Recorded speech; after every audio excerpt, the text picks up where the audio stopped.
Hello, you're watching Head to Head, and I'm Olha Stefanyshyn with uatv. Medical reform is underway in Ukraine. April 2nd marked the start of e-selection for primary care physicians, and day one of this new sign-up system got a huge response. 12,500 Ukrainians chose a family doctor, pediatrician, or therapist. To discuss the ongoing changes in Ukraine's healthcare system, we welcome to the studio Olha Stefanyshyn, Ukraine's Deputy Minister of Health. Hello, and thank you for joining us today. Hello. So, Ms. Stefanyshyn, this is primary section reform, right? What does it change for patients and for doctors? First change, which is crucial for the doctors, is that from July the 1st, the doctors will have the salary which will depend on the number of patients they serve. So that is why right now they try to get as much patients, as many patients as possible. Yes, the state starts to pay for the service and not for the hospitals and beds in the hospitals, as it was a habit in Ukraine before the reform. It was legislation which didn't allow the government to pay for service, and Minister of Health developed legislation, and the Parliament voted for it last year, which allowed the government to pay for the services patients use. What does it mean to the patient? Firstly, the patient can select the doctor in any place of Ukraine, and from now on doesn't depend on the registration. On the place he's registered at? Yes, okay. So everyone can go to the hospital, to the polyclinic, which is convenient, which is maybe recommended by the friends, and select the doctor whom you like, for you and for your kids. On the 2nd, actually, of April, an active campaign for registry in the hospital started in Ukraine, and in 2 days we have like 40,000 patients registered. Already 40,000, okay. Yes, so these are electronic declarations that the patient sign with the doctor. Right. What are they needed for, these electronic declarations? What is that? Actually, this is the record which will be taken into account by the National Health Service when the National Health Service will account for payments. And as soon as a doctor has a patient registered in the service, that will be a basis for the payments to the hospital and to the doctor. And as I said, the salary of the doctor from now on will depend on the number of patients he or she has. But are there any patient quotas for the doctors? The doctor cannot have more than 2,000 patients a year. Okay, but does this quota differ between different specialists? Yes, it a bit differs, and we have 2,000 patients for the therapist, 1,800 for family doctors, and 900 patients for pediatrician. Family doctor, what service does he provide for Ukrainians? So it's primary care, and it's basic service for the patient when he or she has any problem with the health. The first doctor you should see is a family doctor who actually monitors your state and decides whether you need a specialized care, or the doctor can prescribe you some simple treatment and diagnosis and analysis.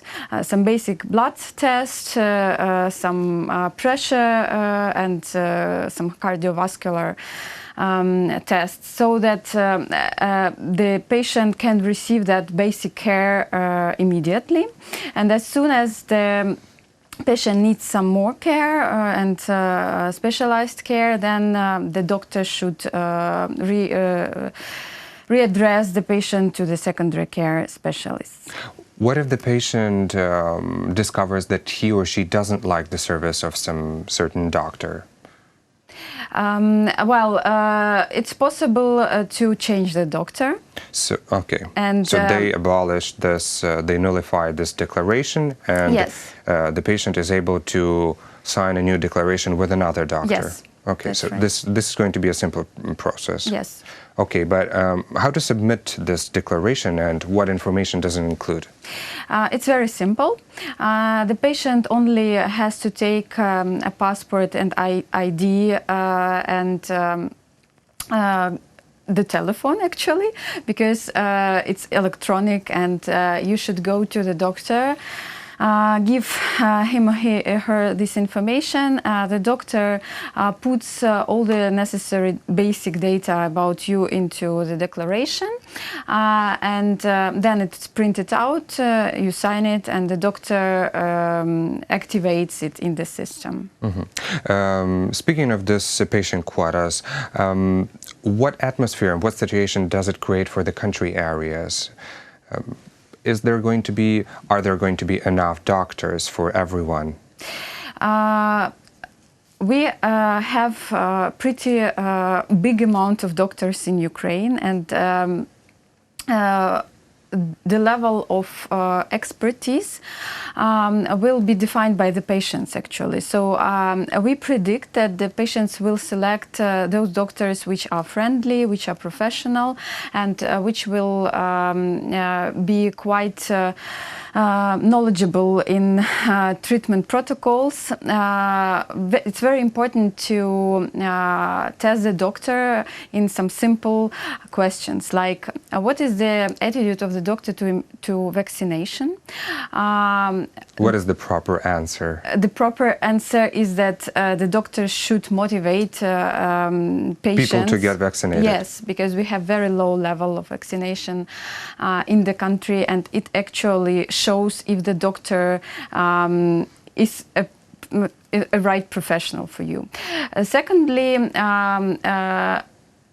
we have an experience in Ukraine that many doctors use an active treatment during some flu or other simple diseases, which is not actually necessary.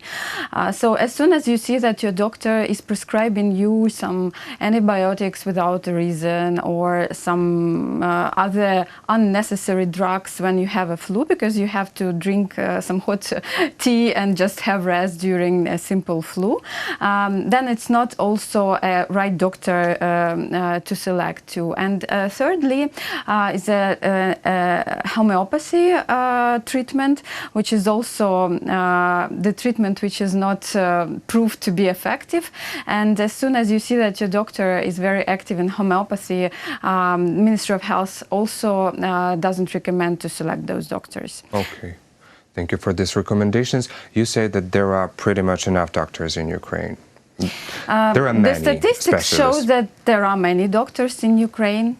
Well, I just wanted to disagree, because there is, according to various estimates, Ukraine is from 30 to 50% short in specialists at the primary level of medicine, especially in country and village areas. And the following question is, what does the government propose, or what service, healthcare service, does it provide in these areas for residents of the villages? Firstly, we have a very big also like project for village medicine, and there was a law approved last year, and it was a presidential initiative for village care, and there will be an infrastructure improved in the villages, both for the doctors and for the patients. Secondly, we consider that workforce flow out of Ukraine, which we saw in the past, based on the fact that there was a bad organization of medical care in Ukraine, both for the doctors and for the patients, will be improving with this reform. And that will mean that we expect that the professionals which left Ukraine because it didn't suit their expectations will come back. So we consider that the reforming healthcare system is a good motivator for the doctors to get this education, to come back to Ukraine and to provide better services. Thank you. Well, there has been a lot of controversy about medical reform in general from different MPs, from different experts. Why do you think this question is so sharp right now in Ukraine? It's very important to understand that medical reform is one of the top important reform for the society. For the nation in general. Yes, and everyone understands that there is something which needs to be done in order to improve the situation, which was deteriorating for the last decades. Of course, there will be opponents and supporters of each initiative, but healthcare reform is actually an anti-corrupt reform as well, because it gives the government an opportunity to spend the money as much effective as possible, and naturally those forces which got used to that system during the past decades will be against any reforms. How do you think, when can we observe the first results of the reform?